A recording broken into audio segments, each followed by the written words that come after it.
आता कसं वापरावं? आपण जे रासायनिक खत आहे एकाच दिवशी सोडू शकता का? रासायनिक खत सोडलं तर काय होईल? उत्पन्नात फरक पडेल, कारण हे ह्याच्यातल्या कोणती अशी जादू नाही एका दिवसात मल्टीप्लायर्स वापरा किंवा कोणती कंपनी आली माझं औषध साहेब तुम्ही वापरा आजपासून रासायनिक खतं सोडून टाका तर काय होईल?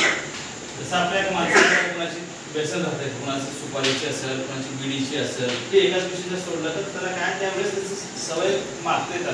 जेवण केलं तर कोणाला काही पान खायची सवय राहते, त्यावेळेस त्याला पान खायला तर त्याला चिडचिडपणा होतो. मग मातीला आपण काय 1968 पासून काय करायला लावं? ते रासायनिक खतं वापरला लावतो 1968 पासून. मग वापरल्यामुळे आपल्याला काय फायदा झाले आणि काय नुकसान झाले? तर फायदा सुरुवातीच्या वेळेस काय झाला, आपल्या शेतामध्ये जीवाणू जास्त असल्यामुळे काय झालं माहिती आहे का? तेव्हा हे युरिया डीएपी घातल्यामुळे रासायनिक खतं घातल्यामुळे लगेच ताबडतोब काय उत्पन्न वाढलं, वाढत 1985 पर्यंत वाढलं उत्पन्न. त्याच्यानंतर उत्पन्न